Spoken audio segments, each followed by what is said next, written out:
DJ Eddie King.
Hello, hello, hello. Welcome to Straight Up No Chaser Talk with your girl, yours truly, OG Patrice.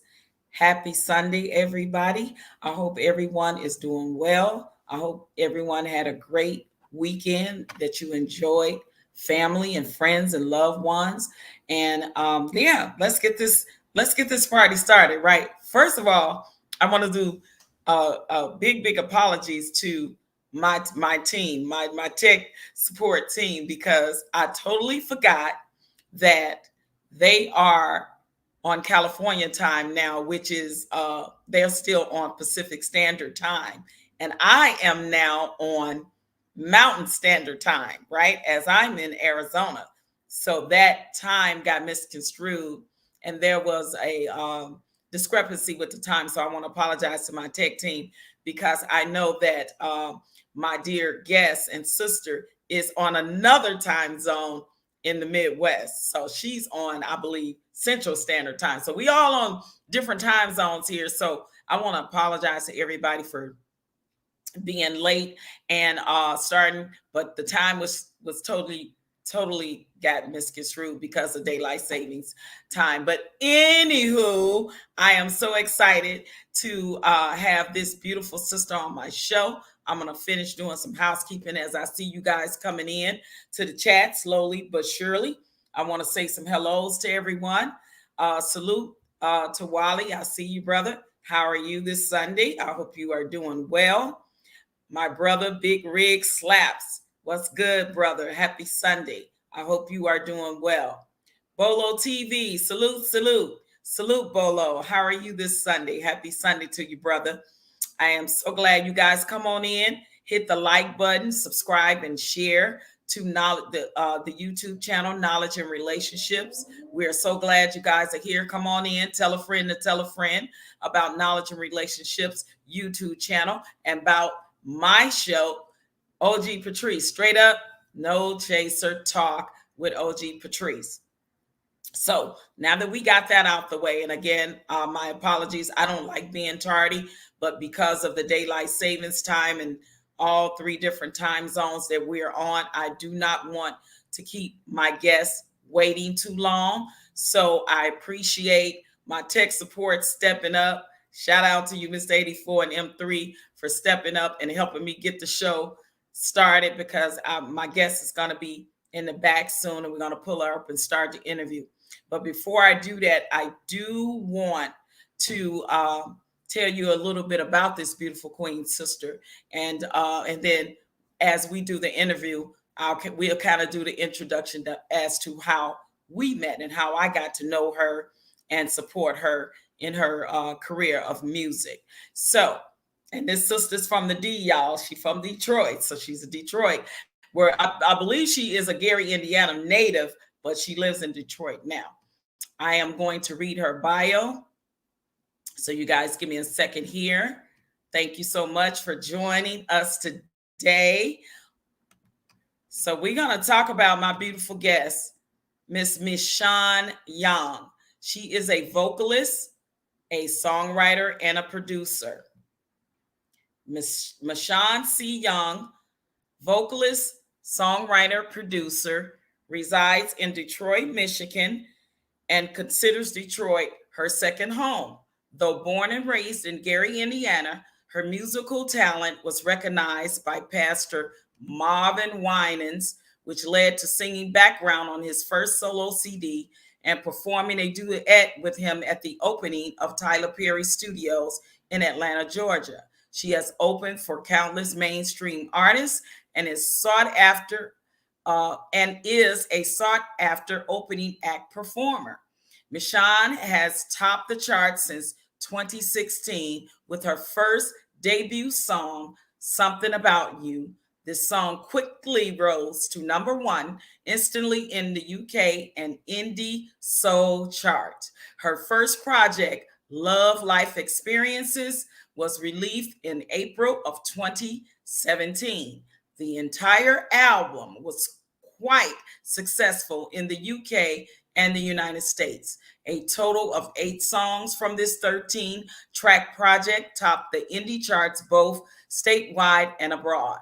In September of 2017, Michon was invited for a debut performance in the UK at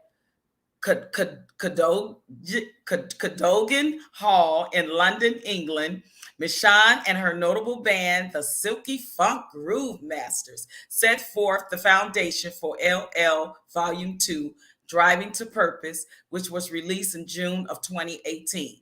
Her first single from this project, Let's Go to Work, instantly shot to number one on the indie soul charts in the United States and the UK. All righty, where am I? Other songs from the project, Go Get It, We're Better Together, Simply Easy Love, and Waiting on You grew along the airwaves, topping charts as well. Her second release in the United States, titled It's All About Me, made indie music history and ranked number one on the official indie soul chart for 6 consecutive weeks, averaging over 2K spins a week in March of 2019. Michon received recognition from the UK Groundbreaking Awards as Best Female Soul Artist of the Year and Best Soul Single of the Year for Let's Go to Work. And in June 2019 was awarded Indie Artist Female of the Year. Michon continues to release music yearly since her R&B debut in 2016. In April 2020, she released 2 new singles from her upcoming album titled Honeydew and Hurry Home, respectively. Although both tracks were well received, it was track Honeydew that acquired Billboard recognition. Michon's newest project is scheduled to be released in May of 2022 with 14 new original fierce and fiery tracks. Michon's performance tour is over 28 states and abroad have received rave reviews. Her passion for community outreach has often led to impromptu performances at shelters for battered women and the homeless. She has performed in front of a crowd of more than 28,000 at the Hartford Jazz Festival, the Taste of Chicago, and countless other venues. Michon Young is a refreshing talent and is sure to sustain longevity with her soulful, funk-driven, jazz-infused sound. Well, I'll just say this. Enough said. Oh my God, she's such a phenomenal artist, and I'm so honored and glad that I got the pleasure to meet her, to see her perform, to continue to support her in her endeavors. I love this sister. She's a beautiful queen. She's a beautiful soul, and we call each other queen sisters from day one when we met. And we're going to talk about that. Give me 1 second here. Let me check what my tech support is saying.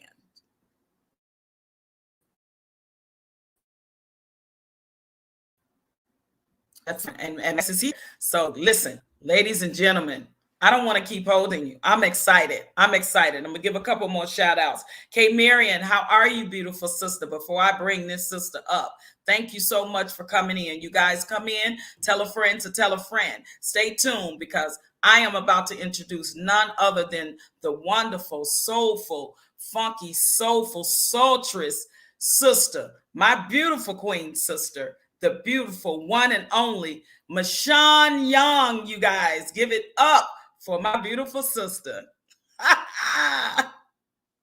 You're muted, sis. You're muted. All right. I'm all right. I'm good now. Hey, Queen. How are How you? Can are you hear you? me? I can hear you loud and clear. How are you, beautiful lady? I am wonderful. I am well, a little tired, but we just do what we got to do and keep it going. That's right. We do what we got to do and keep it going. And listen, I want to apologize because, as I said, the time difference. I forgot that my tech team is in Cali, so they on Pacific Standard Time. I'm in Arizona. I'm on Mountain Standard Time, and you in the Ah, Midwest, you on Central Standard Time. and I'm So, on Easter. I'm on oh, Eastern you're on Standard Time. Easter. So right. So I think you're what you're in Arizona. So you're what 3 hours behind me. I think What, 2 or 3? It's two or it's three. 3. It's after 3 here. So Okay. So yeah, it's yeah. after 5. It's after 5 here now. Okay, So so 2 hours. So yep. 2 hours Yep. behind. Yeah. And then Cali is 1 hour behind me, which make them 3 hours, like, behind you. It's just, yeah. Anyway, Yeah. Yeah. it's Yeah. crazy. Yeah. Oh But my we God. here. Are you here? I'm here. We here. And let's do it. I thank you so much. I'm so honored that you accepted my invitation to do this interview. And I must say, you look absolutely stunning and gorgeous and beautiful because you be wearing those hats, sister. Thank you, Queen, and the same to you. We are sisters from when I first started this musical thing. So it's an honor to be here with you today, sis. It really is. Thank you. And listen, and you're right, absolutely. I remember. I feel like we that our community of the beautiful Black Women Network have something to do with the whole start of walking that journey with you, right in the beginning of how we Yeah. met and how everything came to fruition with you being a part of that and you coming to celebrate with us and perform and do your thing. So without further ado, let's get into it. Let's get right into start telling us about your journey and how you became to be the artist that you are now. What did that walk look like for you? Oh my gosh. It certainly has been a journey and still is a journey of love. I quite honestly never thought that I would be doing this professionally. I've been singing since, a child, like many of us, started in the church, and my mother was a musician at the church, my grandmother preached. So that's where I'm rooted and grounded, in gospel and in my spiritual roots. But I never thought that this was something that I would just do professionally. My dream, my goal was to really be some executive somewhere after I came out of college and do my thing there. But God had other plans, and I've been writing love songs since I was so high.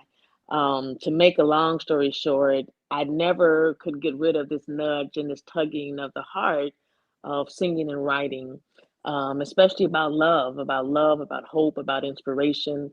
It never would go away. Um, and when I moved to Detroit some years ago, I was at Pastor Marvin Winans church and still wasn't interested in singing. But somehow, some way, he found out. I joined the choir after being there, I think 8 years of being at that particular church, and he heard me sing, and from then on, I started just doing things with him. I was recording and performing and traveling with him for some years, but it still never. I still did not think this is something that I wanted to do or could do professionally. But again, it just never went away. That thing that was in my heart, um, to do more and to get out and perform and to sing, just never would go away.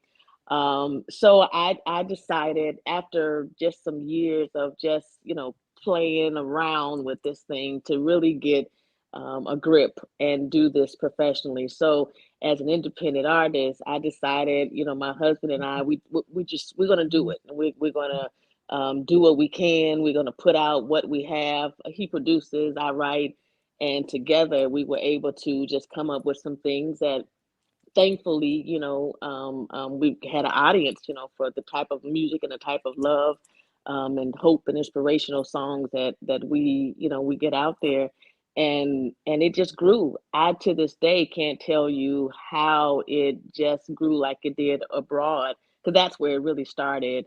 I had a really great following across the pond, and from then on, I started getting some type of acknowledgement here in the States. Um, but it's just been a journey of love. It's been a grind. It's been a lot of work, but I wouldn't trade it. Hearing the comments and seeing folks that say, something you said, just in your music, and something that you wrote about just really moved me, touched me, or whatever. It makes it that much more worth it. All the grinding and the struggles you do. It's never been about anything other than just getting out music about love, about light. And in this day and age, I think we could just all use that. So that's what my journey has been about, and it still continues. Absolutely. And I will say you're 100% right, because when you have a love for it and it's always there in your heart, some kind of way, when you have that gift, God makes sure that you share it with the world in some form, unless you just absolutely just you choose not to do it. And I Yeah. think that when opportunities presented itself, you made the choice to do it, and look what happened. Now, if you don't mind, you mind telling us, what was your career prior to you really becoming on that professional level of performing and really like putting your music out there, getting in the studio and producing and writing a song like on the level that you are now of professionalism? What profession were you in? Because I heard you say corporate America. Yeah, I was in human resources for years. I was an HR leader, and that was my passion, and it still is a passion. I was an HR leader. I had a team of four. I worked for a Fortune 500 company for years, and so that was all of my time and effort and energy towards human resources. It's something that I miss, and I dibble and dabble every now and then in terms of just consulting, some folks from here now. But that was my profession for years. I was an HR leader. Oh wow, that's interesting, because my day job was been in HR and payroll, so I know how to, Really? yeah, go hand in hand and being in corporate Yeah. America with that as well. So yeah, so now listen, you have so much good music out, quality music, great content, great lyrics. And I call it, our grown and sexy music, right? Because I think that there's a narrow space, right, that is there, that artists like yourself is still making sure that that type of music is relevant, right? So when you're talking about smooth jazz, or contemporary R&B, or smooth R&B, just great classic songs with good lyrics, good content. To me, that is what, artists like yourself is doing, and it's few and far between you guys are out here. But I want to say thank you, sister, because you're Wow. still making it so relevant. So tell us, how has that experience been with being an artist, trying to, stay in that lane and keep that type of music alive for the older, mature people that still want to hear good music like that? Yeah, and that's exactly, you hit it on the head. As you mature, you still, and I'm speaking just from a consumer, I can't always appreciate the same type of music or lyrical content that my son, enjoys. I want to hear stuff about things that I still go through or experience, or just about love, just about love. It be good, bad, or indifferent, but in a respectful, tasteful way. And that's what I try to do. I don't knock anybody, any other artist, or who decides to express themselves differently. But for me, I just try to speak from a real personal perspective, Right, and what I think that other people, that are seasoned, in their lives like I am, can still relate to and appreciate, and still groove to and still vibe to. We still enjoy a good party. We still enjoy a good love story. We still enjoy music that makes us feel good just about this thing called life. And that's what I do. That's what I try. That's what I try to do. Rather, is just put out something um, that really resonates to the mature individual, and in just a tasteful way, as best I can. absolutely. And when you are speaking on that, I think it's so important because we also need to continue to support artists like you, right? I just interviewed K John a couple of weeks ago, and I told him the last time I saw him, I think you are he did a show in Chicago, and then I was still in Las Vegas at the time, and then I saw both of you guys on the bill, and I was telling him I was so happy, to see you guys still out there doing your thing. So I interviewed him a couple of weeks, and I mentioned your Yeah. name. So now I'm mentioning his name because I know both of y'all out there in the D. So shout out to Yeah. K-John, you know what I mean? But I was so happy to see that artists like you guys are still out there doing your thing and making good, great, great music. I mean, some of your music that I love, because and I want to talk about that, like the inspiration behind some of the songs you Mm, write, some of your maybe favorite artists that you still admire out here that maybe you have not necessarily mimicked, but they inspired you mm, as an artist to be a better artist and continue at this, right? And what yeah. you're doing. So one of my favorite songs, and you let me know, sis, if I'm correct. Now, is Let's Go to Work your first song that went number one? Is that the first piece?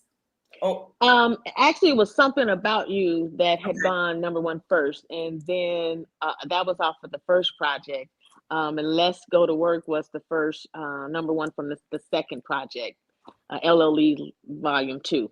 Okay. So yes, from the first project, and That's Something About You is definitely one of my favorite songs, and I love Let's Go to Work. My One of my other ones is All About Me, Love on Me. Those are like my right look, because I'm a grown woman over here, right? So the songs like that resonated for me, and me being, and I will say this, a Chicago native, right, born and raised Yes. in Chicago. You already know what it was about for me. The smooth Yeah. music that I can step to, the groove. That's so important for us mature adults that don't want to be out there sweat dripping on the dance floor 4 or 5 records straight like we did in our 20s, right? Right, Like I just right. want to be smooth and cool and sexy, and music like yours is what that does for someone of me, that I can Wow. can groove to and can dance to and step to and can listen to the lyrics and say, this means something to me and this touched me in this way, and by Mhm. experiences, like you said, life experiences, and just good great content and great lyric. I'm really big on that. at myself, being an artist, so I pay attention to those things. And then just the whole production of your work, I admire Mm, so as well. So I want to say that I think you got a great team behind you, and we thank need to you. realize how important that is for the artists, right, in the industry. So let's talk Ooh, about that, to ooh. making sure, because you can write a great song with great lyrics and all of that. So, as an artist, how does that come together for you with producing that and composing that and getting in that studio and making that magic happen? Man, as you know, it's I the one thing I don't try to do is I don't really try to mimic a sound that's out there. I organically stay in tune to what's been fed into my spirit. So I may hear a melody or whatever, and it really just starts just as simple as that. I hear something, I hear sounds. I record them in my phone, and then it starts at that grassroots, that basic level. It's so Um, funny you say that. I do the same thing. It's so funny you say. You know why? Because you don't want to forget the melody, right? yes, So yes, you could be out and about doing something or whatever yes. and hear a melody, and you want to record it so that you don't Right forget away. it, right? Right Right away. away. Right away. Right. I can, and in fact, we were just talking, my husband and I were just talking, and I have over 300 just snippets of different things that I will start while I'm on the road or whatever, that I just, record so I don't forget. But that's how it starts. And then, when I think about when I write, I certainly write from personal experiences or from what I see, what I just kind of see out there happening that people aren't really talking about. But it has to make sense to me. I think as a lyricist, and I think anybody who's putting something into the gates of your ear, or your eye, or whatever the gates are, you have a responsibility, I think, to be mindful of what you're putting out there. Be mindful of what you're trying to say. That's just for me. I don't speak on anybody else. And I always say that because, people have a tendency of saying, well, they don't, you think this is bad, or you think this is not good, or no, I'm just saying what works for me. I Exactly. I take that charge of just trying to be responsible, lyrically, telling the story, but you can still do it in a smooth way that can get your point across without all the other things that, all the other words that other folks, choose to say. I just try to do it in a better way, a mature way, rather, that works for me. And that's kind of how we package it together. The production piece is really important to me, because I want to paint the full picture, in a great way, from beginning to end. I want to make sure that there is a true understanding of what I'm trying to convey in through a song. I don't want you to just pick up one word. I want you to really feel a story, in what I'm trying to say. If that Right. makes sense, It makes that's perfect sense. yeah, Yeah, I agree. Listening to your music, I think in some music, not all, with the newer generation, but some, it kind of loses its content of like telling a story, if you will.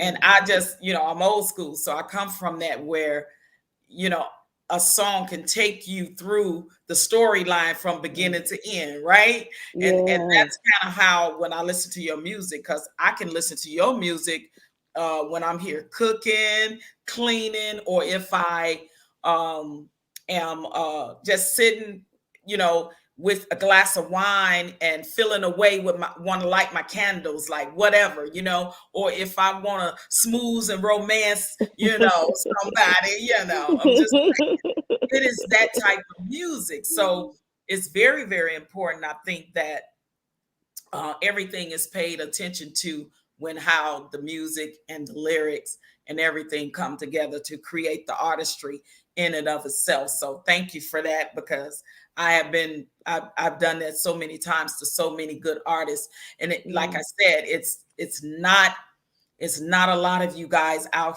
here. So I want to tell you, sister, of how important artists Mm, like yourself are mm, to us in its culture, in just in the entertainment industry in and of itself. Because I know, in that industry, it can be a little bit crazy sometimes, right? for And sure. trying to get feel your own way, and trying to figure it out, and trying to get it right, and like you said, gain that audience, right? And you did that, and sometimes that does not always work out for us right here in the states where we are. Yeah. Sometimes if they start somewhere else, like the UK, like it did for you, and it trickles down later to the states and Yeah. abroad. So Yeah. some of your concerts that you've done, can you just name some of the work and some of the concerts that you've done, as far as your travels all over the world and where it's taken you? I have been to the UK 5 times. In fact, I'll be going back December the 10th. I have a show in London with Glenn Jones and Case.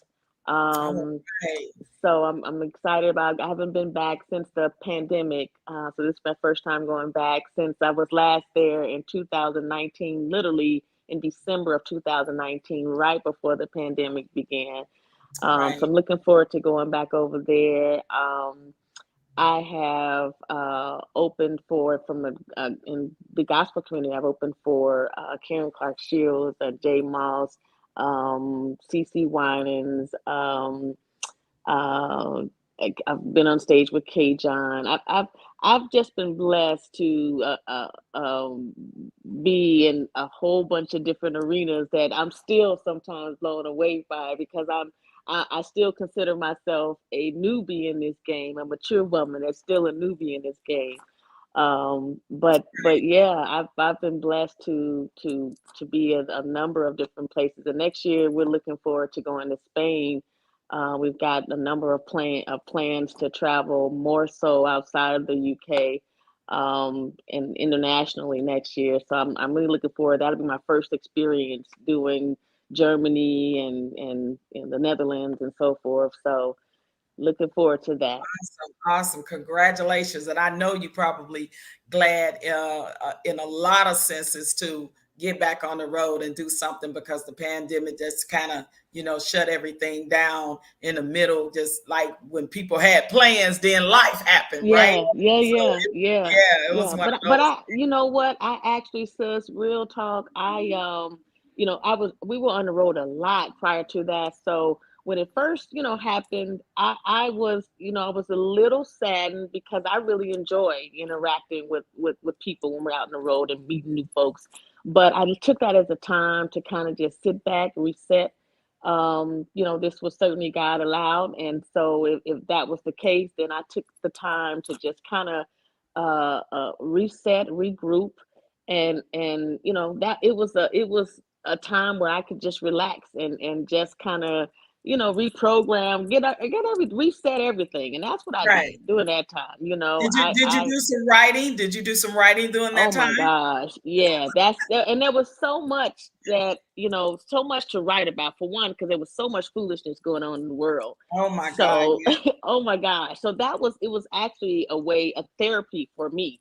As I watched so much unfold, in the world, I would write, I would almost journal and write just daily thoughts about what was happening, what I was feeling. Um, and yeah, we actually wrote about three full albums worth of songs during the Wow. pandemic, because that's all we had to do. Yes. Right. And the That's all house we had can't to go do. nowhere. Everything Right, shut down. right. So we just tried to have fun in the studio and just go crazy at it to buy the time. But yeah, that the now that the pandemic is over, and well, I'll say we're slowly but surely getting back to normal. I'm looking forward to getting back out there and kind of picking up where we left off. Absolutely. And I want to say too, I want to talk about uh, Detroit, right? I think Detroit is one of the best cities for independent artists. that Mm. I've seen in a very long time. You guys have you guys leave that space open wide for independent artists to really, I think Detroit lifts independent artists up. I think it's the best city, one of the best cities for that to happen. I've seen and watched several artists out of the D come. It's different of how it allows and it supports independent artists there. I've seen that and witnessed that. And you know how some other artists, they can be from their hometown, but they got to go somewhere else to hit it big. They got to either go to Cali or they got to go to New York. So with you being now, Detroit and been there forever, I know you originally from Gary, Indiana. Um, would you say, in your humble opinion, that you think Detroit is a great space for independent artists to really start being able to move up the chain musically as an Oh artist doing man. their own music? Yeah, for sure. Detroit is it's an artsy, place. We arts in the entertainment industry and sports, are the two major arenas, in platforms in Michigan, period, I think. But in Detroit in particular, Motown, you look at where all the great music started from, it started right here in Detroit. And so there's so many platforms available for indie artists to express their talents, whether it's dance, whether it's spoken word, singing, paint, whatever. They really embrace the arts, and so festivals galore throughout the summer allow indie artists to showcase their gifts and talents, and they make it plentiful for us out here. There are people, many groups of business leaders and otherwise who embrace the arts, and they I think they make a conscientious effort to put on types of programs and events to ensure that the up and coming or even the seasoned such as myself have platforms available that they can showcase their gifts. So absolutely, absolutely, Detroit is one of the premier spots, I think, of showcasing in indie artist talent. Yeah, absolutely.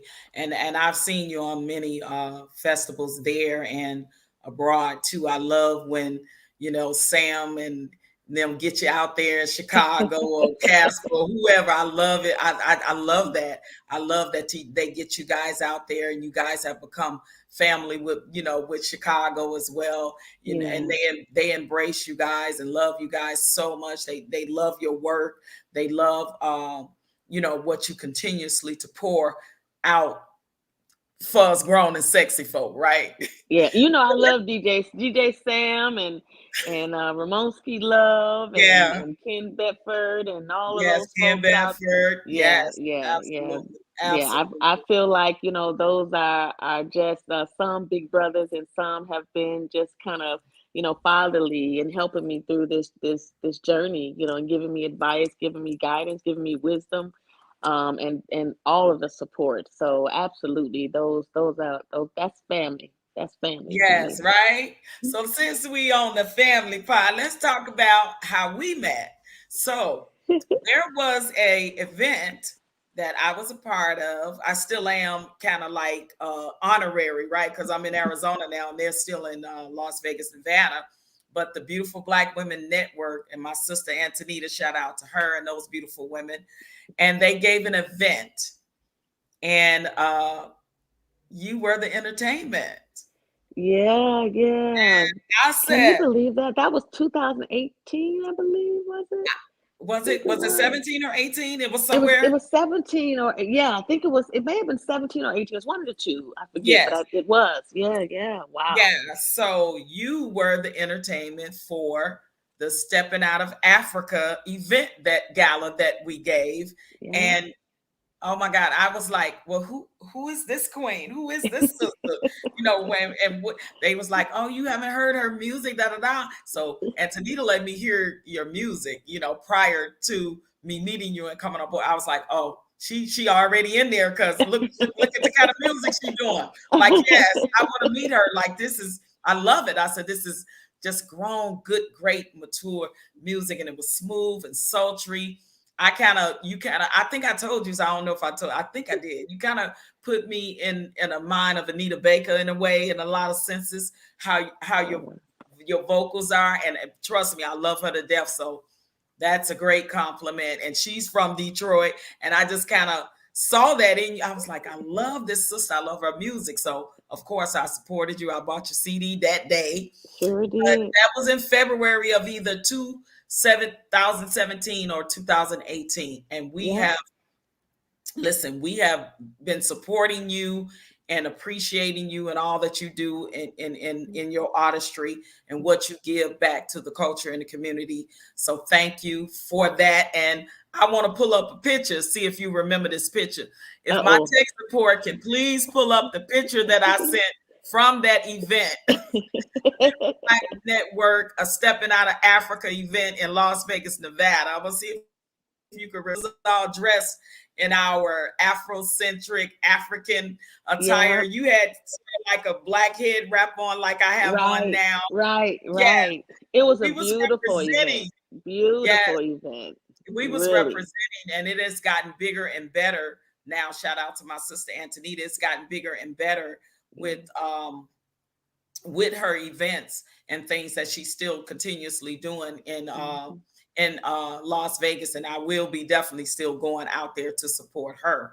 But that is how we met, and that is how we continue to have this bond of sisterhood and continuously supporting you. So thank you for that. I appreciate it. So you remember Oh that picture? wow. Yes, I do. Oh my gosh. Yeah, yeah, I absolutely remember that. That was an That, absolutely beautiful night. That's the first time we ever had a chance to chop it up. And it felt like I was just with sister friends that I had been friends with for some years because we just seemed to bond instantly. It was just very organic and real authentic. You know, you don't always get that. You know, you don't always get that when we have when we're together, when females are together, you don't always get that instant camaraderie, but we certainly were able to have that. And to this day, I love you guys for embracing me, and for supporting me and continuously supporting me on this journey. It down. was at the beginning. That was at the beginning of when I first started, and you guys have not stopped loving on me.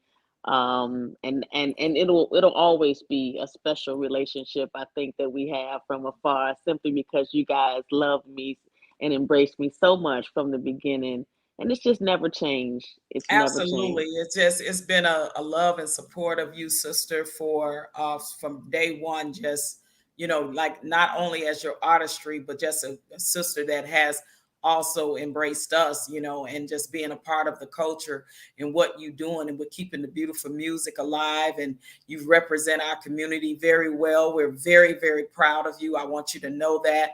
And you Mm. continuously got our support. So now let's get to some of your music because my tech team is ready. So I'm going to have them to pull up a couple of your songs, if you don't mind. If you could please pull up the first one, "Something About You." That was your first hit, right? Yep, yep, that So was we're it. gonna play a little bit snippet of the video of your song, "Something About You" from Michon. And I'm gonna give a couple of they pull that up because we got some more people came in. Annie, how are you, sister? Thank you so much for tuning in. Hink, thank you for being here. Who else is in the chat? New Growth, thank you so much for stopping. Brother Vaughn, thank you so much for being here. Adrian Nash, hello, how are you? Thank you for stopping in. Let's talk the better Black life. My brother Bro Clarence, thank you so much for tuning in. Jill's Chocolate Boutique, how are you, sister? Thank you for stopping in and tuning in with me. I really, really appreciate it. If you guys can tell a friend to tell a friend, I'm going to continue and we're going to play "Something About You" from my dear sister, Michon Young.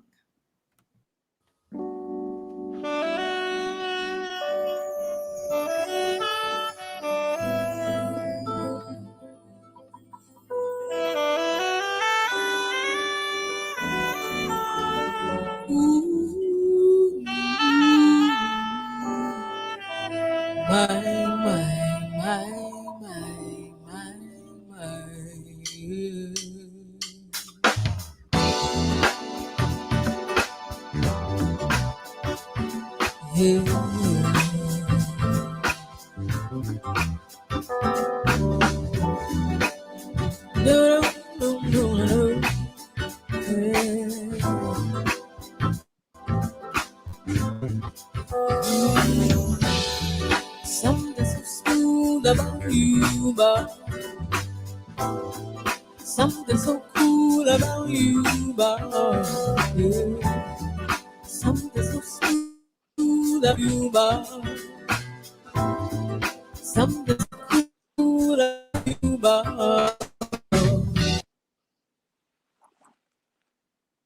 All right.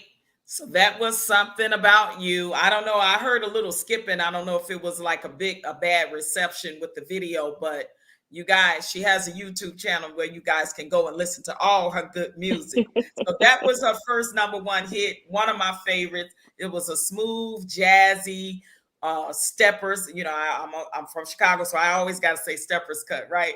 But it was a smooth, sultry, jazzy cut. And sis, let me tell you, when I saw video, that video took me back to the time of true musicianship, right?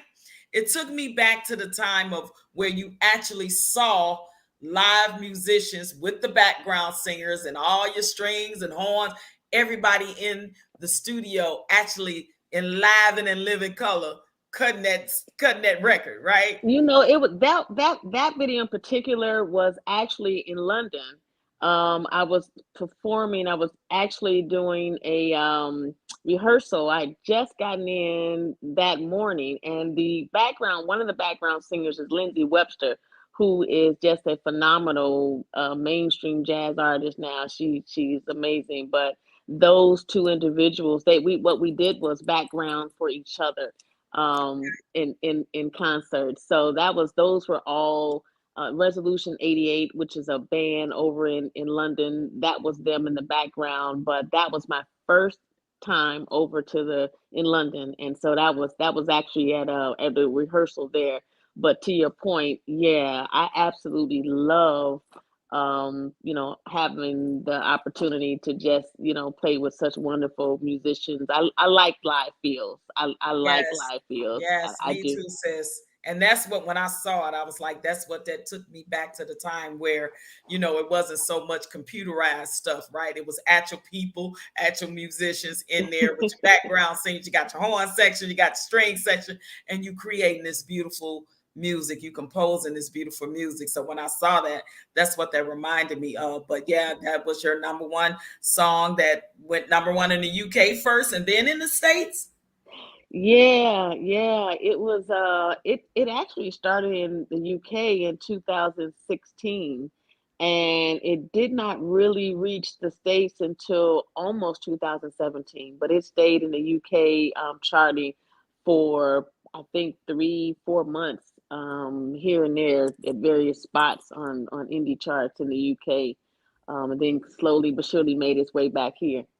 Wow, that's what's up. That's what's up. And I'm glad we represented, right? I'm glad the United States showed up and showed out for one of our own, right? Because we can't let we Yes, can't I'm let the thankful. UK outdo us with our own artists. Like, no, we got, like we have to represent that, right?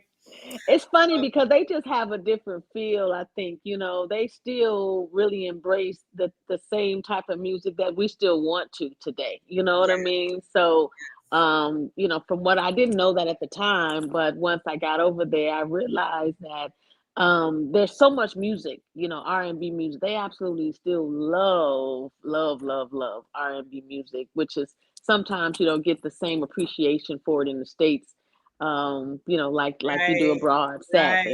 right. It's harder over here. A lot of people say in a lot of spaces in the entertainment industry, that R&B is kind of dead, but thank God for, like I said, artists like you that's working so hard to try to keep that alive for us, because it's not many of you doing it in that sector. So again, thank you for that. But Southern Troll, thank you so much for being here. I'm gonna play a little snippet of another one of your tunes, sis, because I didn't get a chance to get it in the beginning because we started late. If you don't mind, No I problem, think sis. the next one I want to hear one of my favorites. Let's go to work. So we're gonna pull up my other song, one of my favorites by Michon called "Let's Go to Work." Thank you guys for tuning in. I appreciate it. Hit that like button on your way in and tell a friend to tell a friend. Y'all come and check out this interview with my beautiful sister, Miss Shang Yang. And my tech support is pulling up. Let's go to work.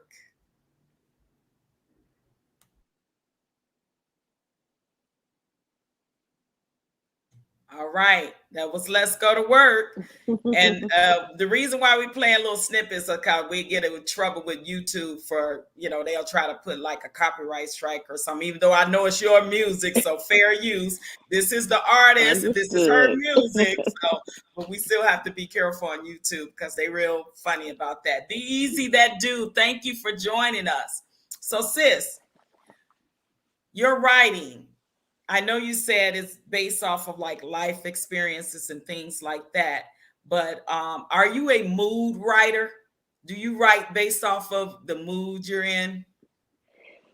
Yeah, most times I do. Most times I write. Yeah, most times I write when I am really happy about things going on in life. Then yeah, I'll write more up tempo, happy songs. And when there are things that maybe there's some challenges or struggles, then yeah, my pen will start journaling those feelings, and then they ultimately will turn into songs. So yeah, in many ways I write. From what I'm feeling. And then in many ways, I also write from the perspective of what I think others feel, but always don't know how to express. And I try to kind of finesse my words to kind of talk about what, as mature people, what we still think about and feel, but don't Right, always say, we don't right, always talk about. So yeah, I guess it's the best of both worlds, I guess, writing from, what I feel and from what I think others may feel, but maybe not know how to say it or how to word it. right. Because I know, I'm pretty sure you've heard so many people come up to you and say that this song, reminds them of, or it a relationship or something they went through or something you said and it reminds them of somebody or something like that. When you can do that, when you can have that type of effect on people or fans, then that's when you are truly on to something as far as your artistry, Mm. as as a songwriter. Because I know, it may be your experience or somebody experience, but then you'll see a total stranger and it'll be their experience too. Right, So it's like right. no one thing, it's a one size fit all, right? For a Yeah, woman that has maybe went through something, looking for something, whether it's love or relationship, like those are the main things that mature people like us go through with everyday life and experience. So something right. that you may have wrote for you, or someone, a total stranger across the world, may say that that song was the same for them. Yeah, yeah, yeah. And when I write about love, I don't always write about how wonderful love is all the time, because that Right, ain't because it's true. not. That that ain't that's the, It's not fact. all the time. It's not always just rose and champagne and all of the other things that sometimes in our minds we make it seem like it has to be. But Right, if you're real and honest about it, there are your good days, there are not so good days. There are wonderful times and there are times when you're going through different seasons in that stage, your fall, your winter, your spring, and your summer. You're going through all of those elements in relationships, or better yet, you should be, those are you should be going through all of those things. That's how you grow is when you actually right, go through all of those seasons. And right. and And I and like so No, go ahead, sis. No, I was just gonna say I like Go to Work because it was a labor of love type of song, right? You were saying, let's go to work on this love. We got to put into it in order to get something out of it. And it's not going to always be easy, but long as we working at it, right? Long Right, as you working right. at it, there's a fighting chance for love. And that's what I love. And that substance for me in song speaks volumes, because I think it was Lionel Richie that said that 4-letter word, that you can write a multitude of songs about Yeah, that 4-letter word of love. And yeah, he's so right about that, because that is something that is constant. That is yeah. something that is life, and it breathes, life into us no matter what the relationships are. Right, right. We want people in our life, in our circle, that we love and love us back. Yeah, yeah.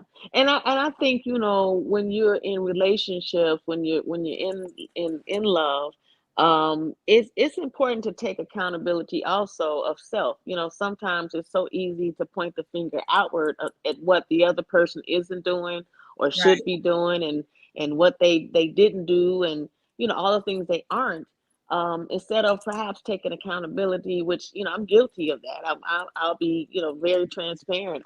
I did a deep dive of, wait a minute, what do I need to work on? What are right. some things that I need to do better or differently, to make this thing work? Because it's not typically all one person, if we Person, right. honest with ourselves. Yes, But that's a right. hard thing to do. It's Yeah, hard to I look. know, right? It's hard, and if we honest with ourselves, we'll and that's when you go through love in relationships, you don't have to go through it messy. You can go through it and say, what, whether it didn't work out and whether whoever's fault it was, it can be done in a mature, I think, way. You can go your way and I can go my way, and we can still just thrive separately, and it doesn't have to Right, be so chaotic. It doesn't have to be that way.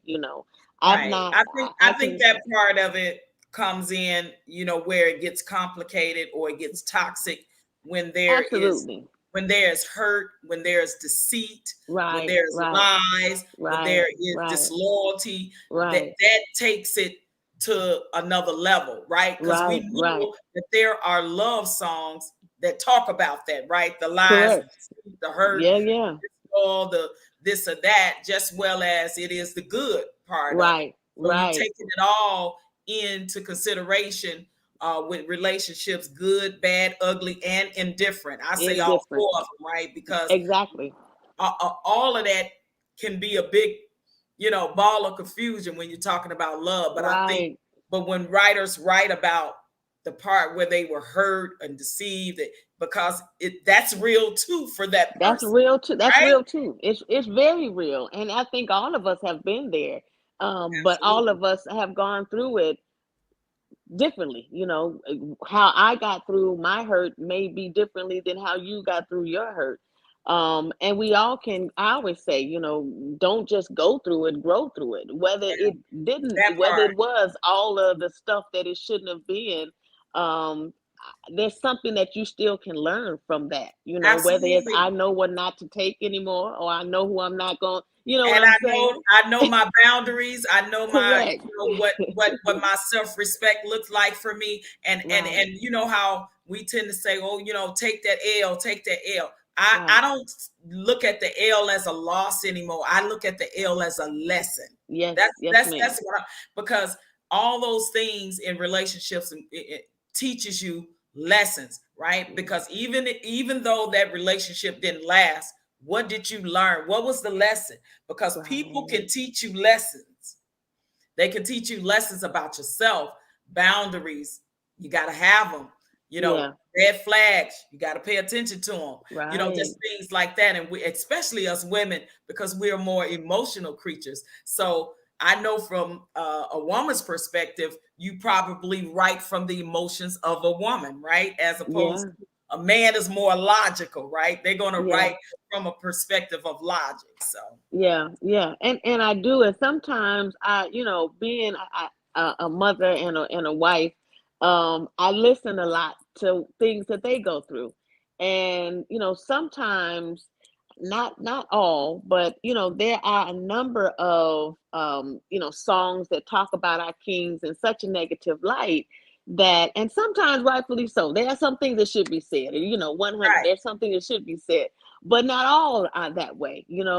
And and sometimes I feel a need, or I feel more inclined to just talk about a lot of the positive ways that our black men do love, and express love. And sometimes we can paint brothers in such a negative way until it Right. almost seems like they don't know how to express love, they don't know how to be romantic, and they don't know. And I try to emphasize just something a little bit more positive, and in just black love and black relationships, in terms of how we view them, and how we view what our the men in our culture treat their ladies.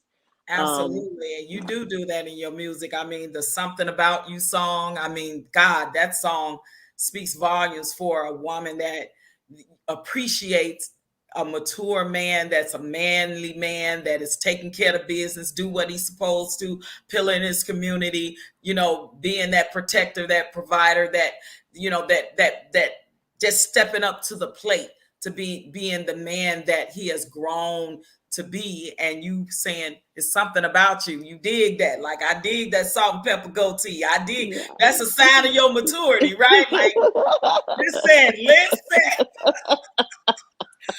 I'm down with that, because I like the salt and pepper goatee. I like that too. That's it. That is a sign of maturity, and it should be for men It that have is. grown from boys to men now. That's a whole, there's levels to this, right? It really is. It's so funny because my husband gonna kill me for telling this, but we try to be transparent. And how I is he, remember by the way? How is he? he's doing well. He is Tell him actually doing hello really and well. thank I would you. definitely do that. I would do that. But when I added that salt and pepper goatee line, when I first met my husband, he was getting just hints of gray, right? But he would take this just for men, and he would try to hide all that, And so I'm like, Right. I'm like, Don't hide it. no. I was like, why, King? Why are you hiding it? He was trying to still. I said, you know what? I love that look. I love that Yes. that mature you. I love everything about that. Don't hide it. And so Yes. he started, to embrace it, and now he's like, just for me, and what? I love everything about. Right. Right. But I love I it. do. I think it's nothing more sexy and appealing to see, Absolutely. a man mature with grace, and with finesse, and showing that wisdom here. I love it. Yes. I love it. I And I do love too. to see more men. I love that more men seem to be embracing that, They're embracing it now. They're Yeah. embracing the whole fullness of the mustache, goatee, beard with the salt and pepper, Yeah. a little bit in there. Yeah. Like you said, they not trying to put that just for men They're on not there no more, they because getting away with just for they me. trying to knock 5 years off. It's like, no, honey, let me see that maturity. Let me see it all. Right, right. You got groups like, I think, the Silver Squad. They were just on Entertainment Tonight. This group of gentlemen that embrace all of this, and they're Okay, stylish, and they're but yeah, check them out. Those I brothers will. are Yeah, that as long as working out and all kinds of well they groomed. Like, I with love all it of when that, it's nice and well all of groomed, that. and it just yeah, it does something for me. Yeah, It's very, very sexy for men, mature yeah, men. It's very, very, makes them look very, very handsome and distinguished, yes, as to it does. say, I've arrived because I've done some things, right? Right, I've experienced some things, and I'm not a right. boy anymore. I'm a man. It's the maturity part. So Yeah. listen, that those lyrics hit right on point with that song. I love that song. We're gonna play another one of my favorite songs, and this one is called "It's All About Me." I love it because it's like girl time, me time. I need to love on me, just for me. So I love that song. So if my tech support can please pull up "It's All About Me" by my beautiful sister Michon Young. And I want to give a shout out. Someone else joined our chat. Thank you so much. Adrian, did I say your name? Thank you for being here, sis. I really appreciate it. All right, that was It's All About Me. So she was saying, hey, look, it's my time now. I love it. It was like all make it all about me. I love that song. I love the maturity of your songs, how seasoned they are, and like I said, lyrics and content is everything for me because I dabble, with writing and stuff. So it's important, and I pay attention. My ear is open to good lyrics and good content. And and also I actually enjoyed the remake that you did of Gladys Knight's Number One in My Book. I just want to say Wow. that. Thank you. I struggled with if I wanted to do that. When I was approached by a gentleman who actually put a compiled a complete project full of just female artists doing covers from Teresa Griffith, CeCe Peniston, and there was just a number of others. And he asked me to do that. And certain things you just say, I'm just certain songs you just they were done Right. just so perfectly you don't even want to touch. So And it took me Gladys a is an minute. icon, not to mention. So it's Not like to I don't want to mention, mess this it's up. like, oh my gosh, but Right. just recently I found out that I was nominated for an embassy award that will be held at the Cicely Tyson Oh, Theater in Philly congratulations, sis. for Congrats.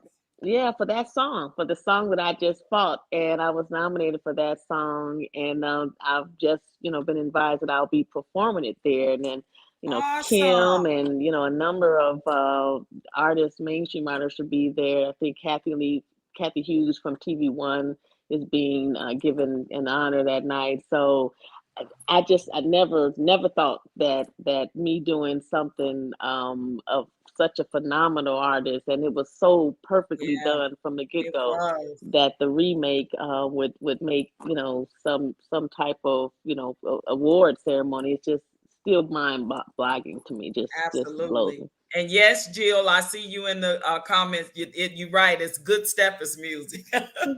Absolutely. I love all her work that she does. But yeah, she just have this groove. And like I asked K John, because I know it don't really necessarily be intentional, but it just fits for steppers. Your music just it fits.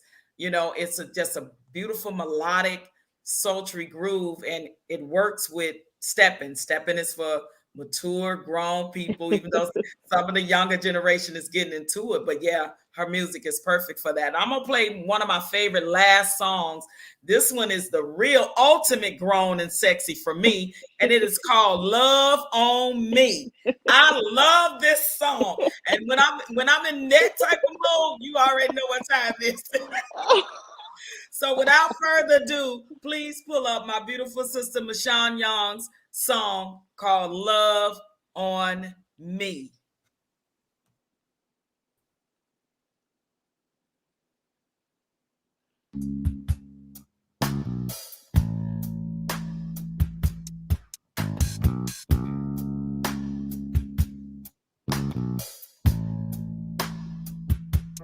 I've had a hard day at work. It's been a long and rough. Glad it's over. It's the end of the day. 'Cause I've about had enough. I'm on my way to see that man. There's nothing that can really my attention like he can. Oh, love on me tonight. They don't know nothing about that, sis. They don't, what? They don't what? They don't know nothing about that. Listen. That video, let me tell you what that video do for me. First of all, I love that you took it back to the roaring 20s, the outfit, the background, man, sis, that you brought it home right there for me. And I said, listen, until you get grown and sexy and really know what love is and know how to talk to your man and say what you want to say to him, you need to listen to that song right there. And that came from a real place. I literally had just gotten home. I was working and had just gotten home. And my husband's like, I got this groove that you need to hear. I got this groove you need to hear.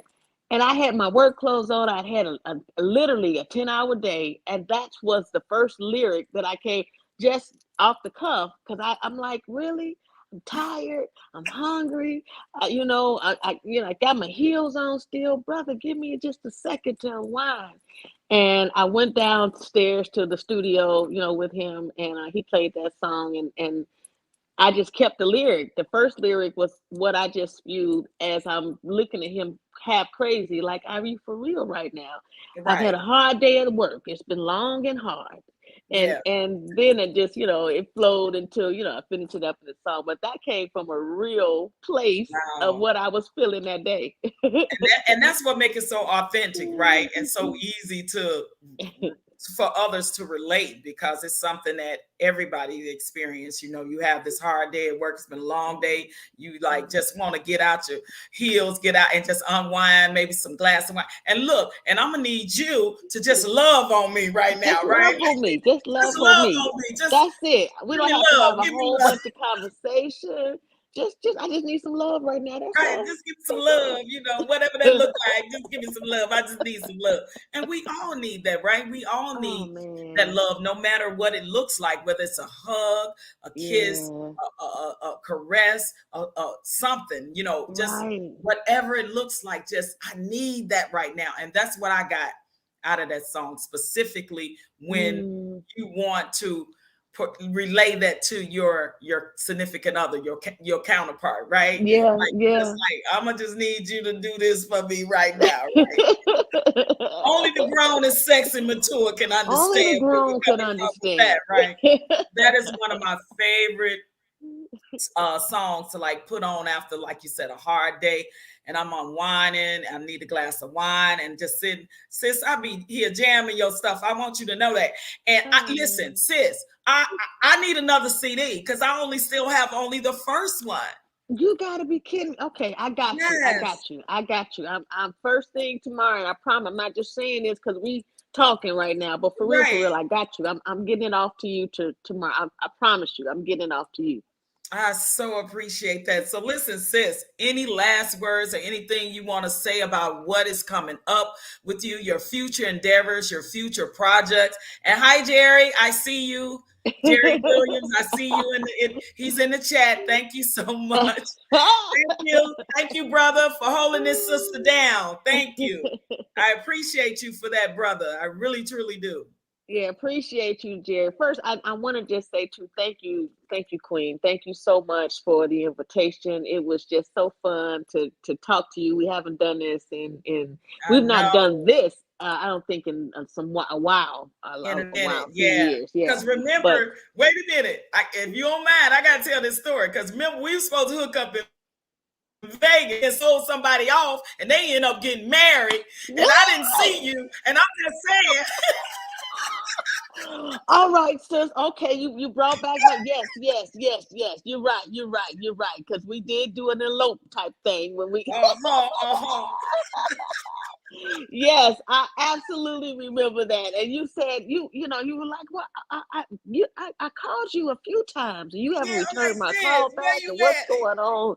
And I think I sent you a picture of You did. Irene, and you like, "Oh, Yeah, oh, and you was okay." like, I didn't see this coming. I kind of got kidnapped. I know I was supposed to meet with y'all, but Yep, this yep, right here yep. over here happened. I was like, hey, I can't top that. I can't top that. Do your thing, Wow, sis. I remember that, sis. You brought that back. I remember that. I remember that. Oh But my but God, that was so getting back funny. to getting Yes, back to I want to thank you, and you know how I feel about you. I love you. I I love love everything you right about back, you. I sis. love your spirit. I love the fact that you go hard to ensure that you promote and support and put people out there. You're certainly an amazing artist as well, and Thank I you. am just honored to call you my sister friend, and Thank you. thank you for all the love and support you've thrown me over the years. Right back at you. And if there's anything I can ever do for you, it's all love I ain't forever. still forgot. I ain't still forgot. I'm coming out to Detroit, and I ain't forgot what we You talked about. better. You Yes, already yes, know. So yes, yeah, yes. So we'll it's get it's there. it's, it's timing is everything, sis. And like you said, this last 2 years, it's been rough rough month for Yeah, everybody, and we're just trying to get back in embracing ourselves, our family. yeah, You know, yeah, it's been so yeah, many losses, so much craziness going on. So now it's yeah. like back to center. So yeah, and I relocated during the pandemic from Vegas to Arizona. So this is home for me for right now. And I hope that, at some point in time on your tour, you get to stop in Arizona, and we definitely could kick it. But if you coming close to Vegas or Cali, let me know, because I roll up, I pull up, sis. I'm just telling you that I will For pull up. sure, for sure. We actually are looking at Henderson. We're looking at potentially relocating within the next year or so. So, Uh-oh. I'll keep you posted on that. I'll keep you posted on that. But Please, yeah, please do. we got some things going up 2023. I'm looking forward to just a number of performances going abroad. Okay. We've got another new project that'll be coming out. I had a recent project that was just released. We got another one that we're coming out in March of next yeah, March of next year. So between the performances and just trying to continue to get this music out to express love and light and That's hope, what's up. that's what we're gonna do. My message is simply love as hard as you can, as much as you can, every day that you can, while you can. Amen to that, And sis. that's it. That's it. That's all. I can be reached at Michon Young Music, on Yes, all give us Twitter. all You your know, social media handles, please do. that is exactly it. Michon Young Music on Twitter and Okay. Instagram, YouTube channel. So it's just been an awesome journey. Thank you for sharing it and spotlighting in your show. And I just love you, love you, love you. I love you right back. Do you got time for maybe one or two questions right quick? Absolutely, Okay. absolutely. So can you guys make sure the link is dropped? So if anyone want to come up right quick before I let my sister go and ask any questions regarding her music or her endeavors or future endeavors or what she's doing, you are free to do so right now. And I want to thank my tech support for holding it down and making sure that this show happens, because I was so worried with the time frame and getting the time mixed up. So, oh, I have a question here. This is from my sister Annie. She don't like to come up, but she got a question in the chat. She says, "Do you have a favorite instrument that you like to be used when you sing?" Favorite instrument. I think surprisingly, the bass. I love a good bass. A good bass sound. Maybe because my register is low, but I love a good bass and saxophone. Those two just do something to me. The bass gives me that funk, that groove, because I love grooves. I love funk. The Right. saxophone is sexy and sassy. I So know, right? yeah, yeah. So Yes, I those would are two agree. instruments. Yep, yep. Okay. To do And something. I want to ask you a question. So, what did it feel like for the first time to hear yourself on the radio? No matter, and where were you, and how was that moment like for you? Oh gosh, I think that. We were actually, it was when I first released something about you, and my father-in-law in Chicago. We were in Michigan, and my father-in-law in Chicago gave us a call. I think he sent a text, and he said, "Hey, Michon, was on. I think it was 102.7 at the time, but it was amazing. It was. I don't like to hear myself. I really don't. I don't like to hear myself. I don't like to Really? listen to. I don't. I get. I Why don't know. do you think when you hear yourself, you critique yourself hard and say, I could have, should have did? Yes, Okay, absolutely. okay. To the ninth I was getting degree. ready to say I can see that. I To the get ninth that. degree. Yeah, Yeah. and so I don't. Oh, but my husband is always. He's always playing music, our music, all the time. Okay. And but when I got that call about it, I turned it on for like 5-10 seconds. I smiled. I had tears, and then I cut it off. Really? Oh, yep, yep. Because I just, Wow. I had, for one, I had a lot of emotions. I was thinking about my dad, who was just like the biggest supporter and musically always just wanted me to do this, and he's Okay. not here to see it. And Okay. so it was emotions for me, at that moment. But it was just my emotions were all over the place because I kept thinking, wow, I wished my dad, was able to see what he always thought and believed and wanted Mm, me to do. So that's what it was like. It was an emotion driven. My husband was just all over the place, but I was in a space of, man, I wish mom and dad were here. I know, right? Yeah. Yeah. Thank you for answering. And also, Bro Clarence had a question. He says, "What makes a good song, in your opinion?" Wow. I think well, it for me, because I think it's everybody has their own idea of what makes a good song. Some people go for a good beat. It makes a good song to them. For me, Right. what makes a good song is just being able to put something visual in someone's mind about what you're trying to convey, and give them something to groove to and to vibe to, but give them a message to hear as well.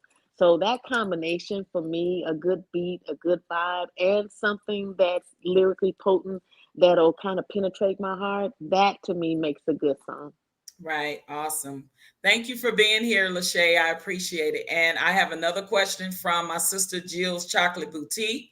She says, "I'm from Hammond, Indiana, right next to Gary. What made Michon leave Gary?" Wow. Well, I was married. I married at the time. My husband at the time was in Michigan. And so I left to move to Michigan, and I just never left. Okay. How long Years you been in ago. Detroit, if you don't mind me asking? Oh, I've been in Detroit since '99. Oh, you've been okay. Yeah, It's been a minute. yeah. So Okay. it's been a minute. It's been some years. This is second home to me. Right. Gary is still, that's my hometown, and I'm Right. a ride Right. or die Garyite. But Yeah, and we Detroit have is some great artists come out of there. I mean, you got the yeah, Jacksons, and listen, just recently, brother Jesse Powell passed away. yes, You know, yes. his family is from Gary, Indiana. My one of my best girlfriends that lives here in Arizona is from Gary, Indiana. So you listen, we had some good people, very talented people A that lot of wonderful folks. come out of Gary, Indiana, a little small town, which is a neighbor of Chicago, Yep, yep. right down the street, basically. Right, right, exactly. Yeah. So listen, sis, thank you. I Thank thank you. you. I cannot thank you enough because I know we did this and you answered on the whim at the last minute. But I just want to thank you for blessing me with your presence. Thank you for coming up here and sharing your journey of music and being an artist, and telling us about your future endeavors and where we can go to support you. So you guys go to everything Michon Young Music. Please follow her on her YouTube channels and all of her social media handles under Michon Young Music. Sis, thank you. Thank I love you you. so Love much, you and more. continue support and send me my CD. I got you. Don't My forget, CD. DM me where you want them to go, and I got you, sis. Thank you. Okay. I love you. And listen, whenever you're close to me, whether it be Vegas, Cali, or here in Arizona, God, if you come, I'm there. Say no, I'm there, sis. Okay. Yes, yes, you got it. I'm not coming that way without contacting you. You know that. So, Okay. I so yes, ma'am. appreciate you. Ladies and I gentlemen, love the you. one and only beautiful Michon Young. Thank Love you, sis. you. Love you Thank you, sis. back. All I'll right. Talk talk to you. soon. All right. Bye bye.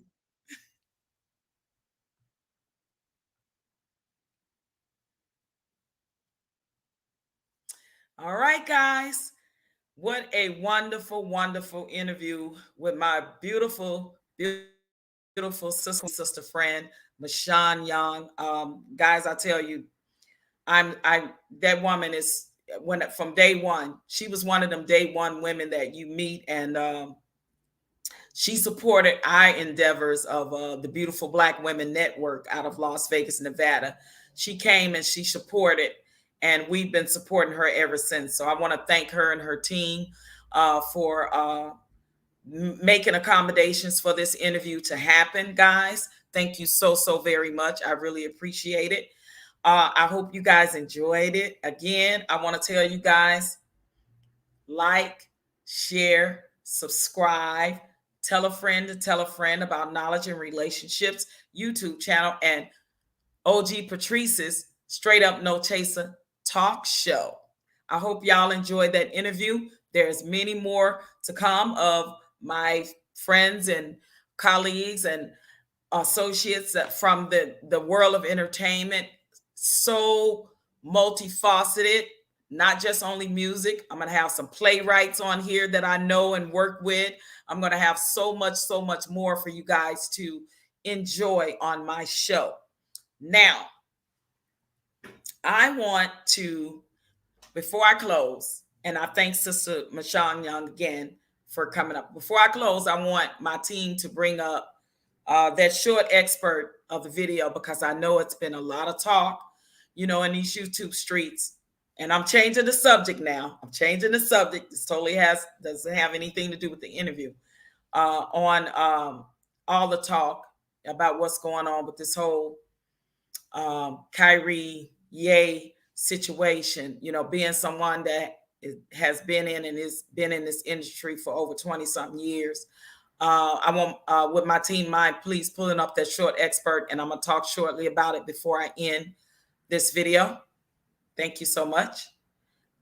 Let me give some shout outs. Anybody else come in to the chat? Knowledge and Relationships, thank you so much. I appreciate your support. I appreciate all your tech support you guys, you and M3 give me in the background. I couldn't do it without you. I love you guys. If I missed anybody, please charge it to my head, not my heart. I love you guys, and I thank you guys for rocking with me and coming up here and supporting me on the channel. Lachey, Lachey, girl, I did not know that was you, sis. Oh my God. Lachey, creator of Stepper Sizer. That is my sister from the Beautiful Black Women Network in Las Vegas, Nevada that we was just talking about. Hello. I didn't know that was you in the chat, sis. Thank you. Thank you for being here. Shout out to you, sis. All right, I'm ready.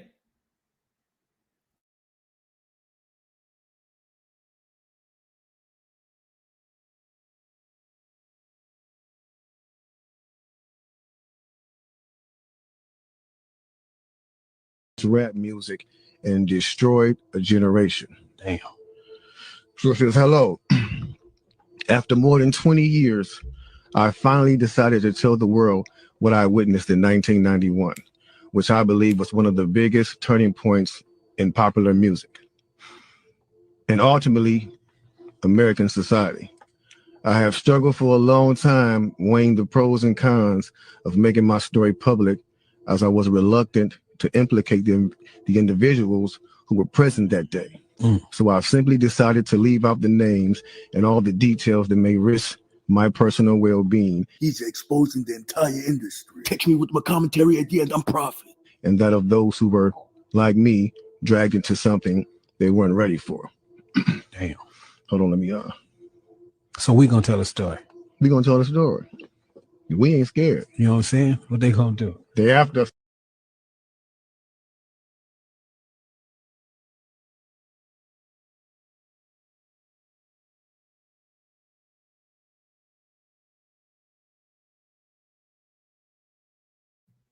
Thank you guys for staying with me and tuning in.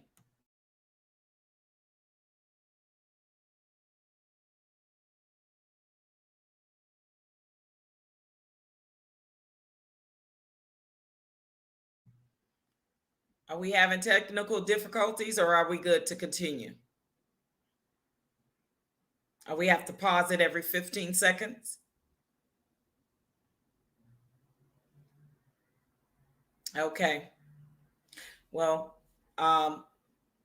listen, guys, I've spoken on this before, and I think that it's very important when you are any up-and-coming artist that's trying to get into this business, is trying to get into the music industry and the business of entertainment. I just want to say, be careful, be very selective of who you surround yourself with. And it doesn't matter if it's sports entertainment, if it is music, if it is in dancing, if it is in any form of the arts. But we're going to continue.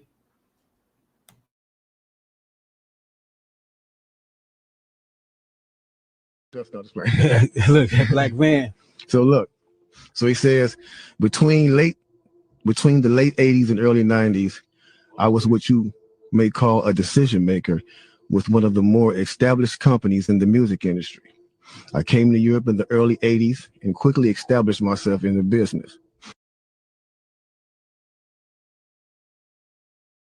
The industry was different back then, since technology and media weren't accessible to people like that, like they are today.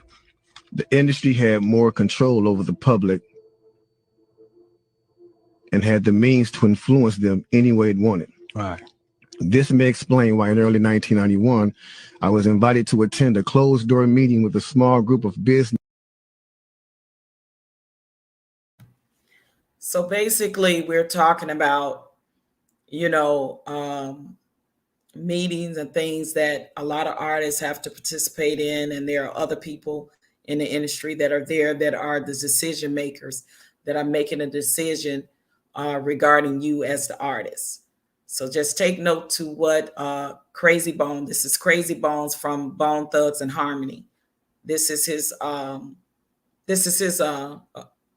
story that he's telling. Business was business insiders to discuss rap music's new direction. Rap music's new direction. Yeah. Little did I know we would be asked to participate in one of the most unethical and destructive business practices ever seen. Take heed. So this was the meeting. The meeting was held at a private residence on the outskirts of Los Angeles. I remember about 25 to 30 people were being there.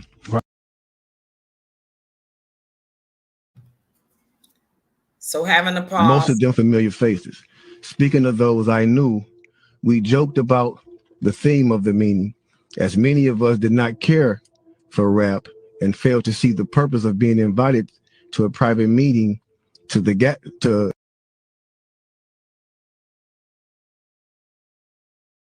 discuss the future of hip hop. Talk to him.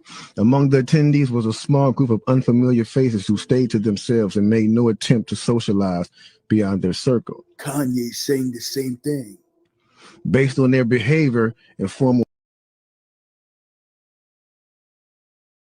appearances, they didn't seem to be from our industry.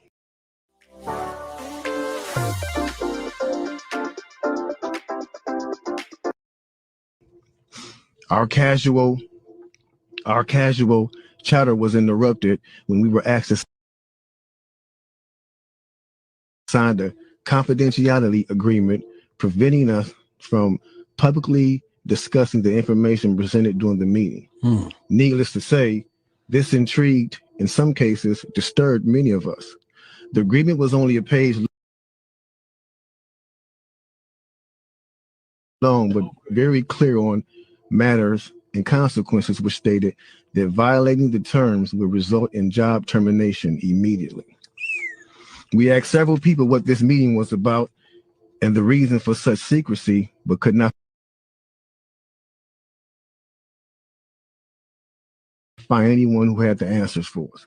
A few people refused to sign and walked out. Nobody stopped them. I was tempted to follow, but curiosity got the best of me. That's right. A man who was part of the unfamiliar group collected all the agreements from us. So now it's going to get to the good part because the meeting about to start. Talk to him, Jake.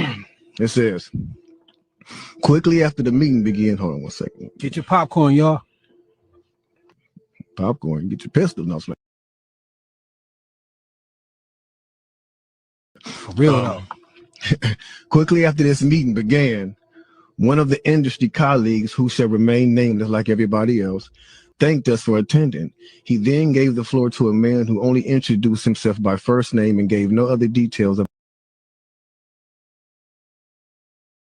about his personal background. I think he was the owner of the residence, but that was never confirmed. He briefly praised all of us for the success we had achieved in our industries and congratulated us for being selected as part of this small group of decision makers. At this point, I began to feel slightly uncomfortable in the strangeness of this gathering. The subject quickly changed as the speaker went on to tell us that the respective companies we represented had invested in a very profitable industry, which could become even more rewarding with our active involvement. Damn. He explained that the companies we worked for had invested millions into the building of privately owned prisons, and that our positions of influence in the music industry would actually impact the profitability of these investments. Then he says, I remember many of us in the group immediately looking at each other in awe and confusion. At the same time, I didn't know what a private prison was, but I wasn't the only one. Sure enough, someone asked what these prisons were and what any of this had to do with music. We were told that these prisons were built by privately owned companies who received funding from the government based on the number of inmates. Mm-hmm. The more inmates, the more the government would pay these prisons. Mm-hmm. It was also made clear to us that since these prisons are privately owned, as they become publicly traded, we'd be able to buy shares. Most of us were taken back by this. Again, a couple of people asked what this had to do with us. At this point, my industry colleague who had first opened the meeting took the floor again and answered our questions. He told us that since our employees had become solid investors in this prison business, it was now in their interest to make sure that these prisons remain filled. Our job would be to help make this happen by making music which promote criminal behavior, rap being the music of choice. He assured us that this would be a great situation for us because rap music was becoming an increasingly profitable market for our companies. And as employees, we also be able to buy stocks in these prisons. Immediately, silence came over the room. You could have heard a pin drop. I remember looking around to make sure I wasn't dreaming and saw half of the people with dropped jaws. My daze was interrupted when someone shouted, "Is this a fucking joke?" At this point, things became chaotic. Right. Two of the men who were part of the unfamiliar group grabbed the man who shouted and attempted to remove him from the house. A few of us, myself included, tried to intervene. One of them pulled out a gun, and we all backed off. They separated us from the crowd, and all four of us was escorted outside. My industry colleague who opened up the meeting earlier hurried out to meet us and reminded us that we had signed an agreement and would suffer the consequences of speaking out about this publicly, or even those who attended the meeting. Damn. I asked him why was he involved with something so corrupt, and he replied, "It's bigger than the music business and nothing we can do. And no, it's bigger than the music business and nothing we want to challenge without risking consequences." We all protested as we walked back into the house. I remember word for word the last thing he said: "It's out of my hands now. Just remember you signed an agreement." He then closed the door behind him. The men rushed us to our car and actually waited until we drove off the property. Damn. So this meeting, bro. Now that's a lot for a meeting right there. Oh yeah, definitely.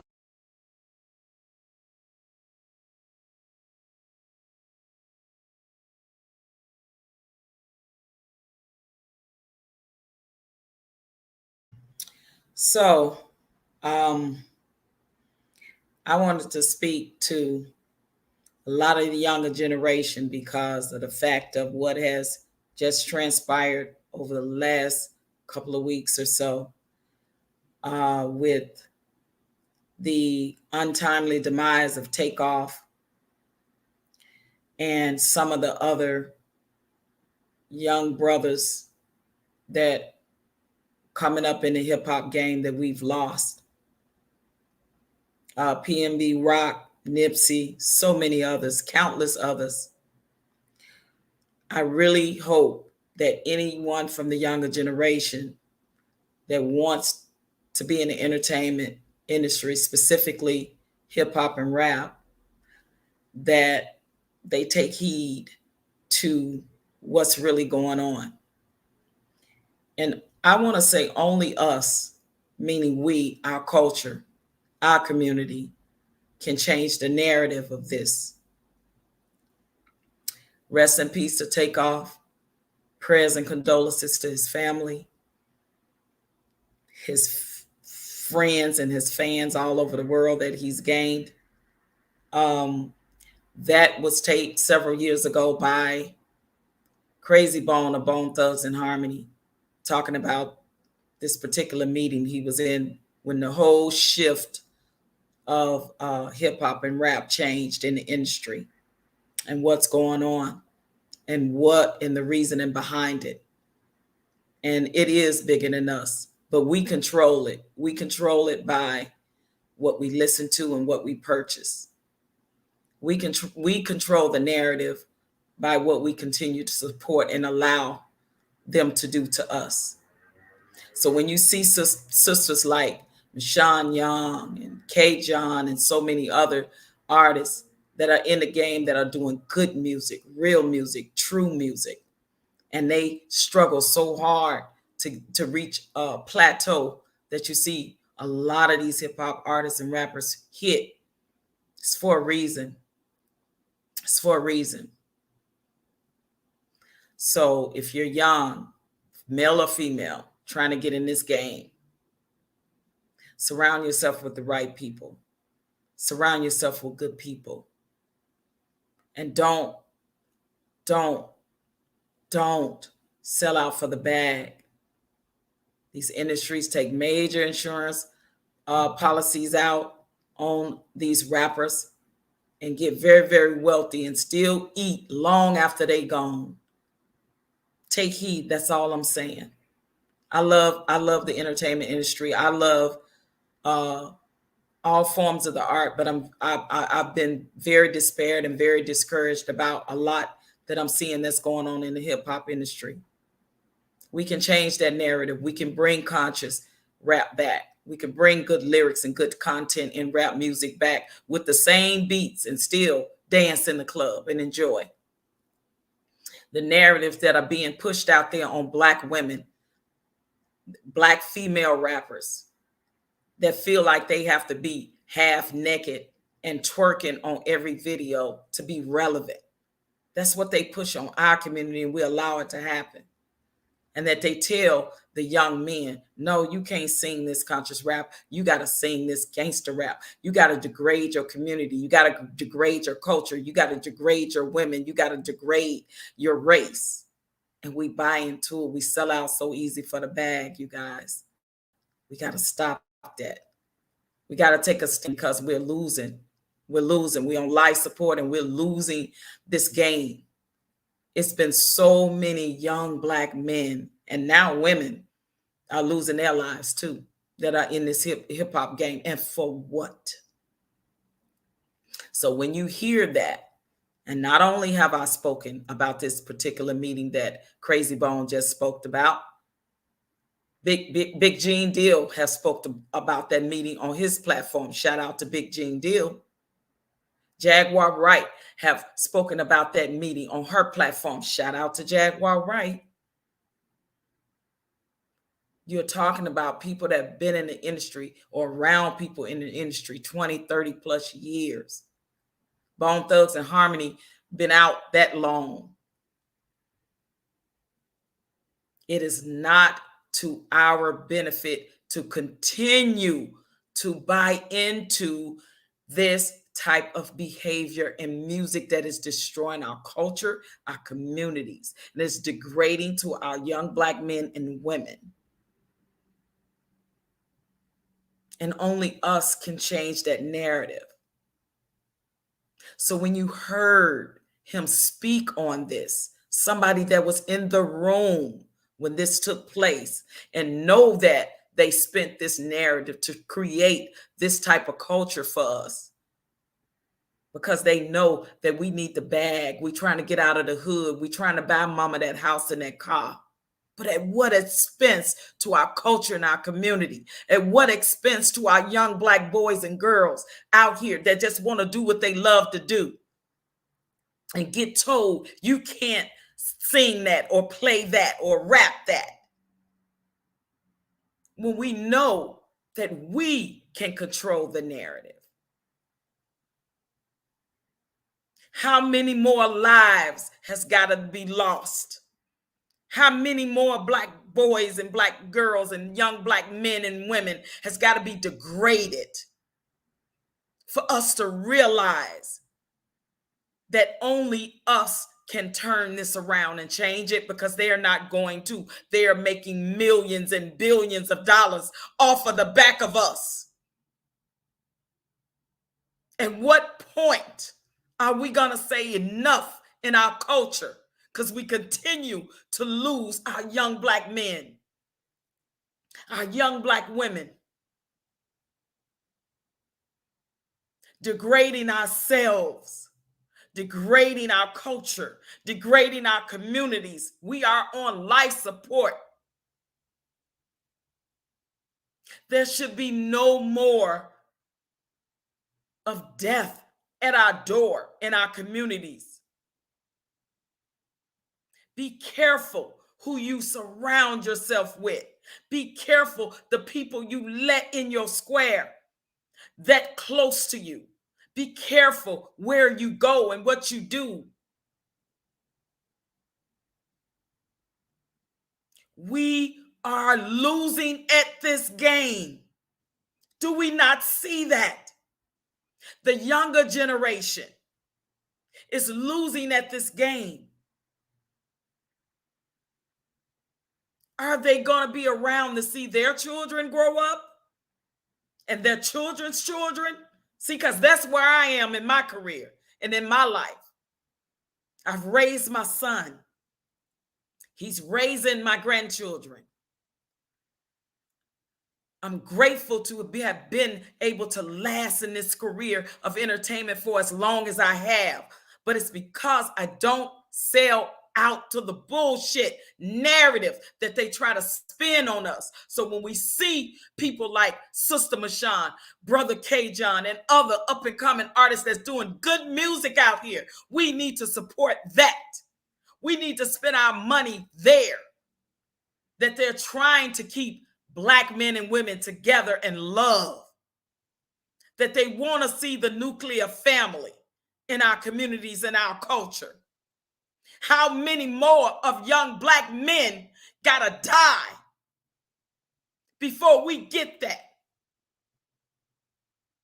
So if you don't listen to nothing that I've said, I hope you listen to what Brother Crazy Bone said in that synopsis of that video. Because that's real life. And once your real life is gone, you ain't got no another take on real life. Not in this life, on this earth. And in the last 2 years, since going through the pandemic, how many of our brothers and now our sisters have we lost to the game of what's being pushed out here in the music and in the videos? We can control that narrative. We can say no more. We have the control where we spend our money, what concerts we go to, what videos we listen to, what artists we support. we can say, stop doing this kind of music. I'm not going to support it anymore. Women, stop degrading yourself in videos and in songs. Men, stop degrading yourselves. Stop degrading your women. Women, stop degrading your men. God damn it, stop it. We are losing. We are a talented, gifted people, and we have a gift and an opportunity that God give us to share it with the world. We are responsible for what we put out here. How many more of our young brothers and sisters has got to die to prove a point?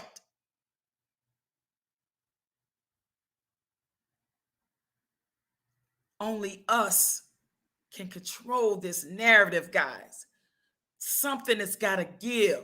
Something has got to change when it comes to hip hop and rap in the entertainment industry. Something has got to change in the way that they are putting these artists out here like this and then leaving them to dry. And they are benefiting long after they dead. Look at the people that are still benefiting off of the backs of Tupac and Biggie. Prime example. And with all of this infighting, with don't come to this territory, don't come, don't show up here, don't show up there. This is East Coast, West Coast shit all over again. With what's being said in these YouTube streets about what's going on in Texas and what's going on in Atlanta. Why everybody want to be the tough person? What have you got to prove? Do your music, do what you love. Keep it positive and keep it pushing. And you can keep them same dope beats behind positive, constructive music and lyrics that uplift our people in our community. We can change that narrative.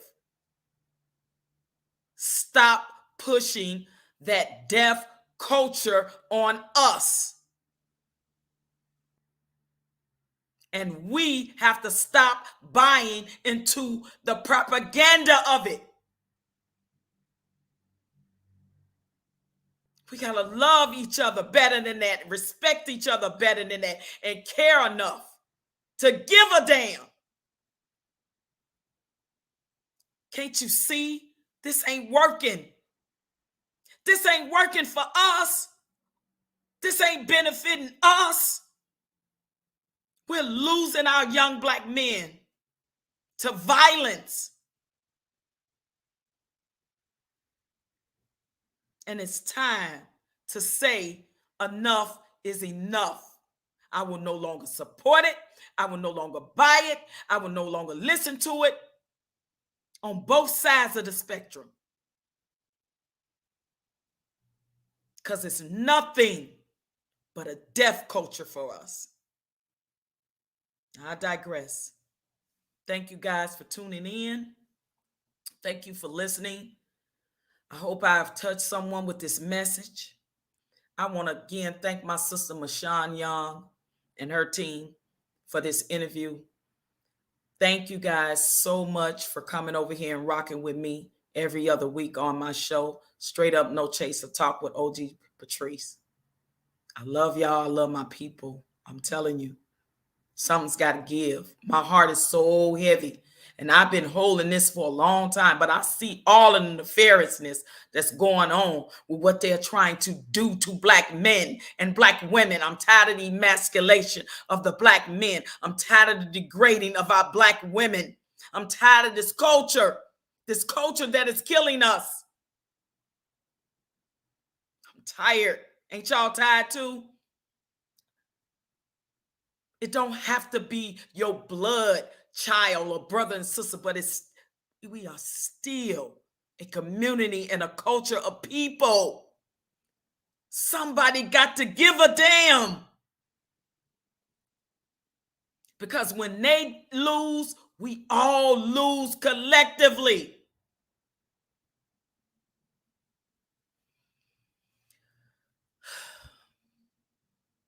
I'm tired of seeing the news, YouTube, Instagram, Facebook, the local news, social media platforms, Twitter. I'm sick and tired of seeing videos of dead bodies laying in the street on the ground. Tired. Ain't y'all tired?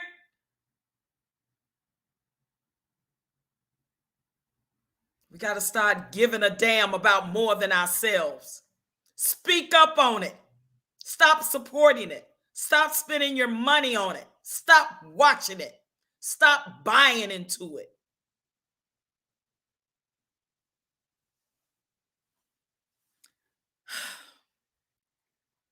Thank you to my team, Knowledge and Relationships, Intellectual SoapBox, M384. I love you guys. Thank you to my tech support.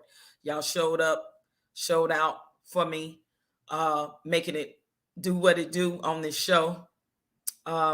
Listen, couldn't do this without you guys, right? Thank you to the chat. Salute to y'all. Y'all rock with me hard, and I love y'all for that. The chat is where it's at. Y'all already know.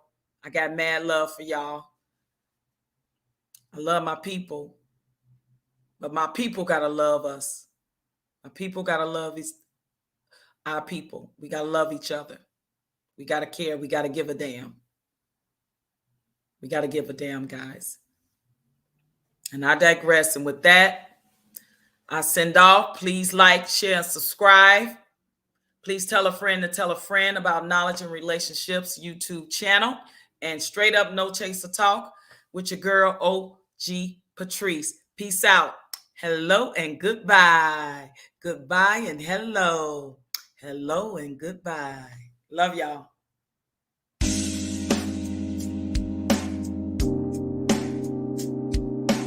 DJ Eddie King.